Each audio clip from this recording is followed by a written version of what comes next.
All right, folks, last integumentary system lecture. This is 510 to 511, and this is repair of injury or inflammation, repair of injury. And here's the thing, it's the same darn story that you learned in chapter 4, except for chapter 4 was this general inflammation and repair of injury from a tissue aspect, and this is inflammation and repair from an integument aspect, but you know it's still tissue, so it's going to be the same darn thing.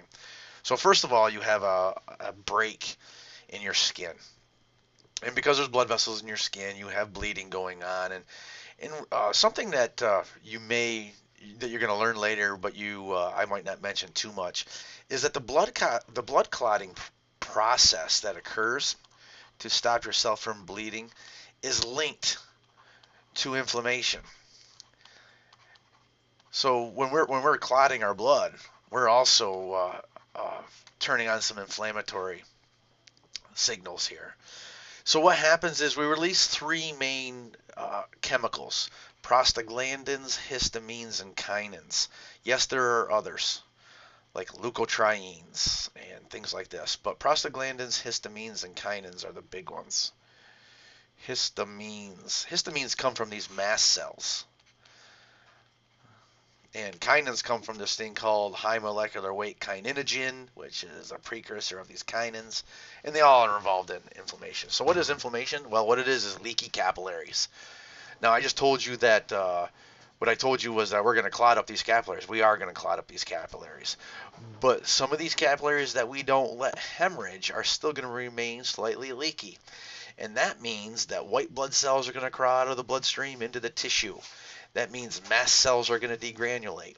And what happens is with the leaky capillaries is you get swelling, blood's leaking into the tissues, heat, blood is warm and it's leaking into the tissues, heat, swelling, redness, blood is red and it's leaking into the tissues, and then quite often pain. And pain comes from prostaglandins.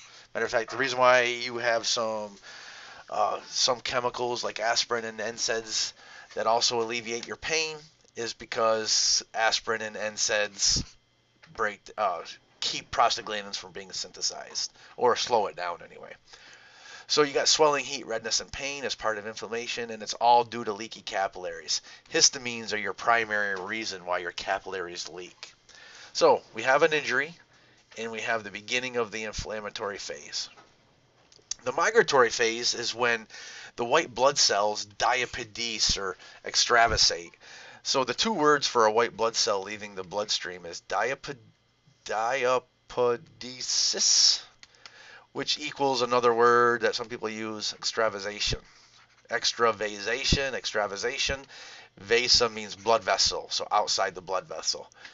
So these white blood cells will diapedese and leave the bloodstream and get to your tissue, and they'll gobble up any bacteria that are in there. If you had a sliver there or some other foreign object, these white blood cells would gobble them up. They go through what we call, when they're fighting off infection, they go through what we call an oxidative burst. There's actually diseases where the oxidative burst of the white blood cell is lesioned. These aren't good diseases. One of them is called chronic granulomatous disease. We'll talk about some of these in the future. But you could have normal numbers of white blood cells, but they fail to have an oxidative burst. They really don't fight infection well if that's the case. But in the migratory phase, our monocytes are crawling into our injured area and changing into macrophages. Our neutrophils can crawl into here, and they can all phagocytosize and clean up the area. Then I have this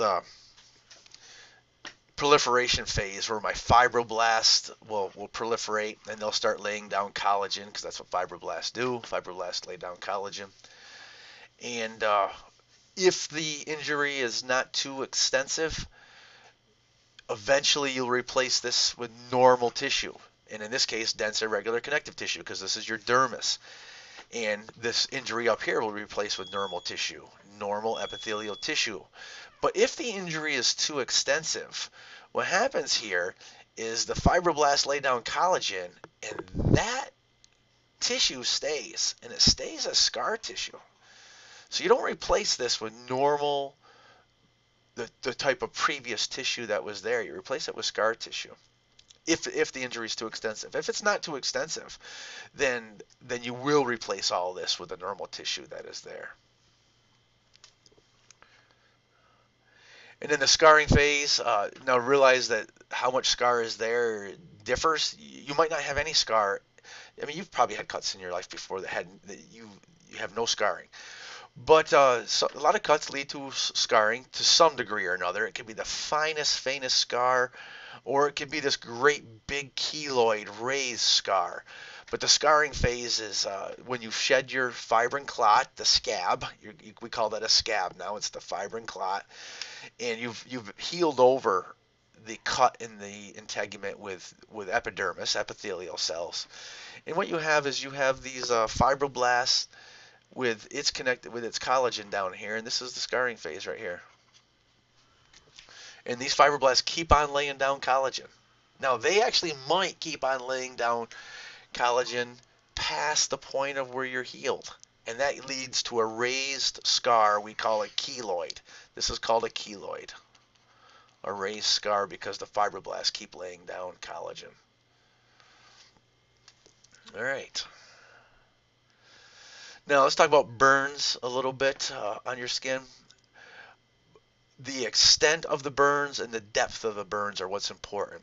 To find out the extent of the burns, we use this rule of nines. Everything is a 9 or a factor of 9. For example, the anterior side of your arm is 4%, and the posterior side of your arm is 4.5%, and the posterior side of your arm is 4.5%, which makes your entire arm 9%.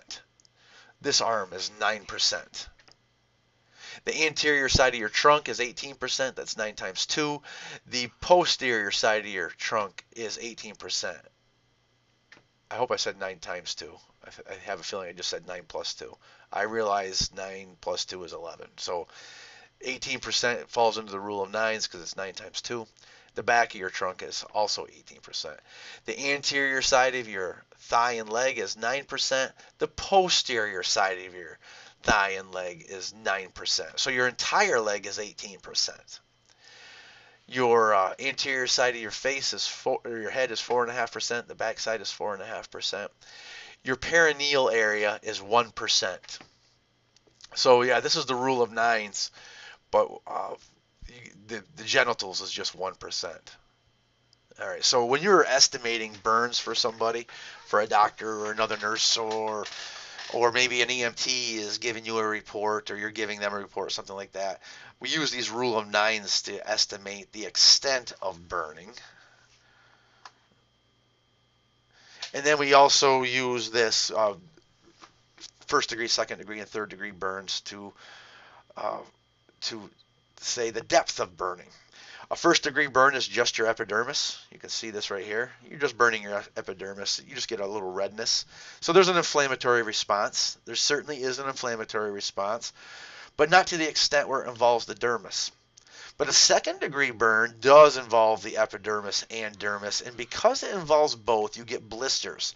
Because what a blister really is separation of the epidermis from the dermis and fluid accumulating in there. That's a blister.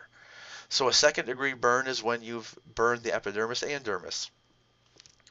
I hope I just said second degree burn. I feel like I'm misspeaking. A second degree burn is when you involve the epidermis and dermis, and you can have blistering.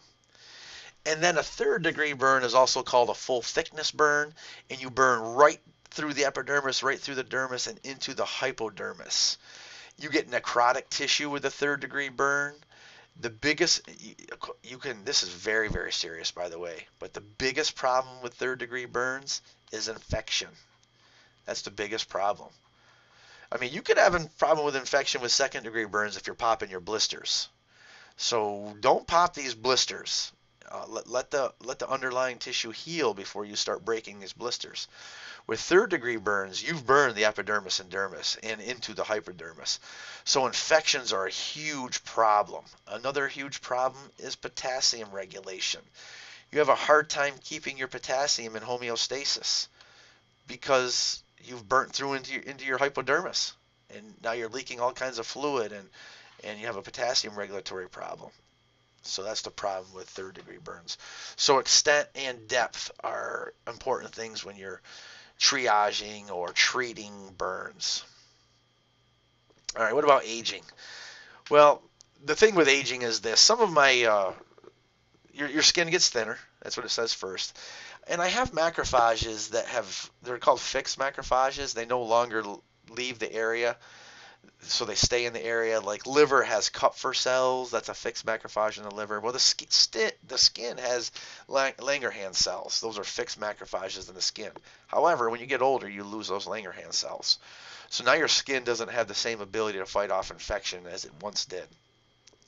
Also, because you have epidermal thinning, you also have less steroid compounds to become cholecalciferol.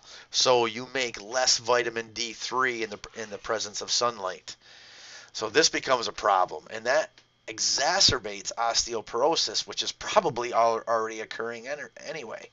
So this exacerbates or worsens osteoporosis.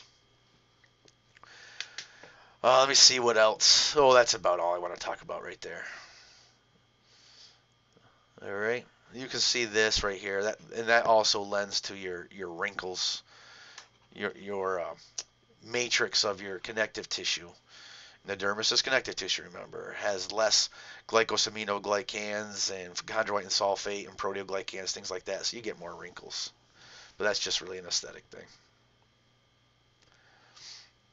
Now, the skin, the integumentary system is very important. I already did the vitamin D story. It's also thermoregulatory, but probably the biggest thing it is it's the first line of defense against infection. First line of defense against bacteria and viruses. That's probably, it's a huge, huge function. Intact skin is a great barrier, but broken skin, infections. All right, this is just a system integrator since we've just started organ systems at this point. You know, all the previous chapters were all about atoms, molecules, macromolecules, organelles, cells, tissues. We've just started organ systems. We have these system integrators at the end of each chapter. I'm not going to read them to you. The biggest thing with the skin as a system integrator I can tell you is the vitamin D3 story, because that also affects the skeletal system, which affects other things. We also have thermal regulation, so there's homeostatic functions of the skin. Thermal regulation is an example. One of the other things is manifestation of disease. I mean, it doesn't even have to be a skin disease, and it can be manifested in the skin. As you know, I mean, you know that there's rashes and pustules and things like that that occur on the skin that really indicate disease elsewhere. It's not in and of itself a skin disease, it's just manifested there. So skin is very important. And that's it, folks. See you in chapter 6, which is bone tissue, osseous tissue.